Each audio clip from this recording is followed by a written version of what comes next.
Hello বন্ধুরা, দেখুন আজকে রবিবার সোনারপুর বাজার করতে গেছিলাম। এই সবে ফিরলাম, 11টা 15 বাজে। এই যে কি বাজার করে এনেছি, চারি শাক পাতা। এই যে মেথি শাক নিয়েছি, এই যে লাল শাক নিয়েছি, আর এই বড় ছেলে বিট ভাজা করছিল, এই যে বিট কিনেছি। এই যে বিটের দাম বেশি, এই যে শাক আর একটা আছে। এই ধনে পাতা দুটো 10 টাকা নিয়েছে, বড় বড়। আর একটা ধনে পাতা আর এক জায়গা থেকে নিয়েছিলাম। বেগুন, এই ছোট বেগুন এনেছি, আর এই যে পোড়া টোড়া খাবো বলে শাক সব ছড়িয়ে গেছে। টমেটো, যে টমেটো এনেছি, টমেটো আছে, তাও নিলাম।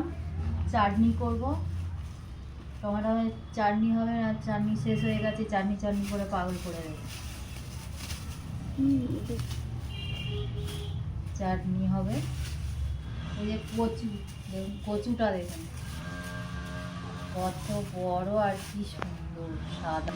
এটা কচু, বুড়ি কচু, আমরা তো বুড়ি কচু বলি। এই যে মোচা, একটা মোচা। আর এই মধ্যে মাছ আছে, একটা হচ্ছে কাতলা মাছ, ওইটা ঢালতে হবে। আর এই লেবু নিয়েছি, লেবু সে বাবার ওই গাড়িতে রয়েছে। কলা, এই যে ঠাকুরের জন্য। এই যে ভাঙর মাছ নিয়ে এসেছি, বড় ছেলে খাবে। এখন বৌমা খাবে কি জানি না, 3 পিস করে এনেছি, 3 জনে খেলে 3 পিস, আমরা খাই না। চালিয়েছিস?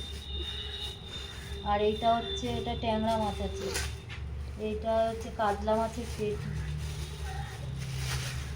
কাতলা মাছের পেটি নিয়েছি 5 পিস। বাবা ধরাই যাচ্ছে, তাজা মাছ। ওই বাড়ি বললো বাঁশ বেড়ে, ছেলেটা বাড়ি বললো। এটা হচ্ছে ট্যাংরা মাছ। আজকে ট্যাংরা মাছ ফুলকপি দিয়ে ঝোল হবে, আর যে কোনো একটা শাক ভাজা হবে নাকি।